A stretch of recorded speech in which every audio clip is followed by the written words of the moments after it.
Hello and welcome back for this update and summary of Prince Harry and Meghan's sit down with Oprah. And of course I had to stop following the coverage halfway because, as you can see by the title of this video, it's going to be a girl for Prince Harry and Meghan. It's going to be a little princess for them, and so many of you called it when they had the announcement the last time. And of course we are so happy, looking forward to seeing what the baby girl is going to be called. And I know that Harry and Meghan, they are over the moon, so grateful for this blessing, and of course I'm happy to share this with you. So of course, what great news. And they covered quite a plethora of topics. It was a very in-depth interview, and I would like to share with you some of those points that will really stand out. And we're going to go into some very serious topics right here. So if you want to get all the information, keep on watching. Alright, so the first revelation Duchess Meghan gave to Oprah was that she and Prince Harry secretly got married by Justin Welby 3 days before their May 19th Windsor Castle wedding ceremony. So that's a very interesting tidbit right there. So I'm wondering, is that protocol for all of them? Because that's very interesting as well.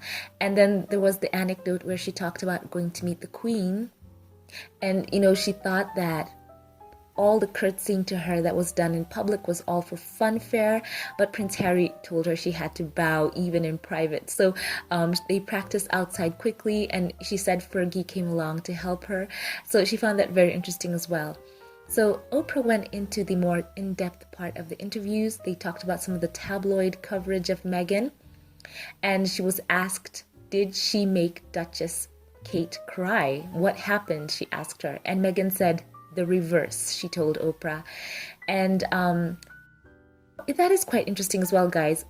Could you imagine how the tabloids had framed that Meghan made Kate cry, trying to weaponize Kate's tears against her. And for Meghan, that was a real starting point for her, where she said that some change had to come.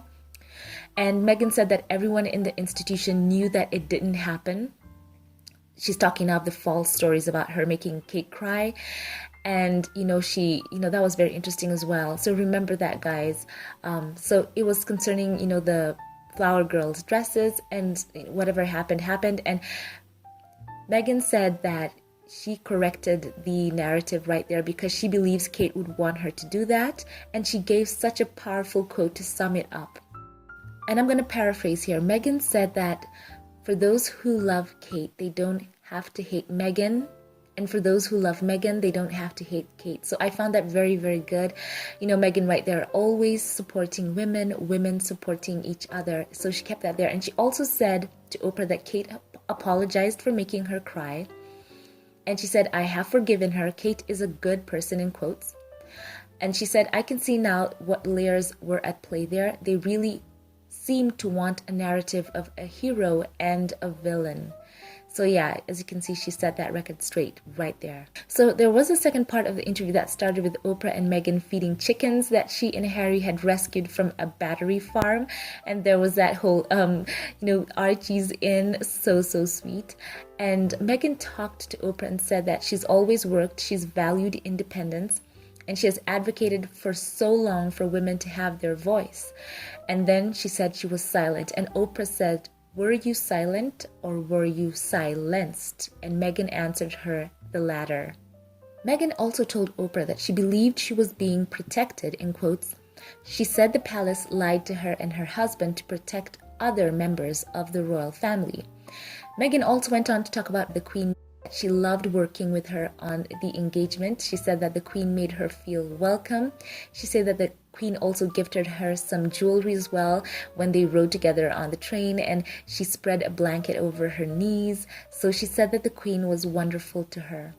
So Meghan went on to talk about what happened when she was pregnant, and concerning Archie and whether or not he would get titles. And she said this: we had in tandem the conversations of how he won't be given security.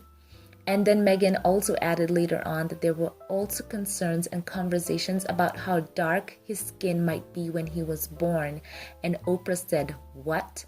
And she asked who was having these conversations.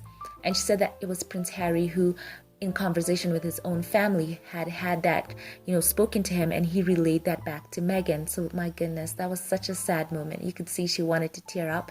And she said that it's interesting because of the Commonwealth is so filled with people of color, and she thought that they would better have the perspective of Archie being, whatever color he would be, it would be wonderful because it would be representative of the people across the Commonwealth. So that was so sad, guys. I just teared up on that one. Really teared up on that one. So sad. So it does get a lot deeper here, where Meghan talks about how she went through a very dark mental state. And she said that I was ashamed to say it at the time, and ashamed to have to admit it to Harry, because she knew he had suffered. But she knew that if she didn't say it, then she would do it. Now, she's talking about she didn't want to be alive anymore. So she said that was a clear and a real and frightening and constant thought. She thought it would solve everything for everyone.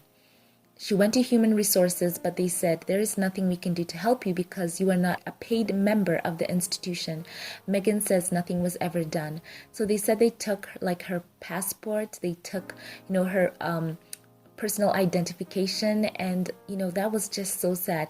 Meghan really suffered, and that just really touched me. That has touched a lot of people online, and I think that the institution really needs to look into their HR for doing that to her and telling her that it was not a good look for the the institution. If she goes in to go for mental health consultations, they told her not to do so because it would not be a good look. So that is so bad. So Meghan said she had to go to the event at the Royal Albert Hall after she told Harry about where she was mentally. And in the pictures, she sees how tightly his knuckles were gripped around hers. She was smiling and doing her job, she says, in the royal box. When the lights went off, she said that she was just weeping. So that is really serious stuff. And the royal family has got to address this. So yeah, let me know your thoughts about that in the comment section. So it's also interesting that Meghan told Oprah that Prince Harry is carrying the weight of the world, in quotes. And, Meghan went on to tell Oprah that she was not going to live in fear of the palace, that is to say. So, of course, at this moment, Harry joined the interview. And, of course, he said that the baby girl would be born in the summer. So at least that lightened up the mood. And then they went on to talk about what happened in Canada, where they were told, short notice, in quotes, that they were getting their security removed while in Canada due to a change in status. And Harry seemed upset by this. So Harry told Oprah that they left the royal family in a lot of pain to take a breath from the constant barrage with race and social media. When asked whether he blindsided the Queen on their announcement to leave, he said that he left due to a lack of support, a lack of understanding, in quotes, and Harry claimed when he was in Canada, Prince Charles stopped taking his calls. And then Harry said he took matters into his own hands for his own mental health. Harry also told Oprah that he wanted to be there for Meghan because it's a very trapping environment, and he said that he didn't have anyone to turn to. So Prince Harry also talked about how the fact that his family are scared, in quotes, of the British tabloid press. And he said he's acutely aware of how scared his family are that the tabloids will turn on them. So isn't that interesting? And then Harry also talked about how when they went on the Australia tour, it all changed, he said. And that brought back memories to see how effortless it was for Meghan to come into the family and be able to connect with people. So Harry went on to say that, he felt trapped. And this is interesting. He says, I felt trapped, said Harry, and so are my family. My father and brother are trapped in the system like the rest of my family are. They don't get to leave, and I have huge compassion for that. Isn't that so interesting? So one thing I've got to say in this interview, it's interesting that Harry and Meghan are so measured. They have a lot to say, and if they were vindictive people, they could throw a lot of people under the bus, but no, they are so gracious about it. And Meghan, she had such a soft tone as she said that they took away Harry's security, and she said that I wrote letters to his family. I accept that I couldn't have it, talking of the security, but she said, please keep my husband safe. Please don't pull his security. And they said it's just not possible, in quotes. And this is poignant as well. Meghan said she left her career. She said this, "I left my career, my life, I left everything because I love him. Our plan was for us to do this forever." Isn't that so touching? You know, for those people who said that she just wanted to get in and get out. No, she is so genuine about this. And Harry said that if it was not for Meghan, I would not have been able to leave. I felt trapped as well.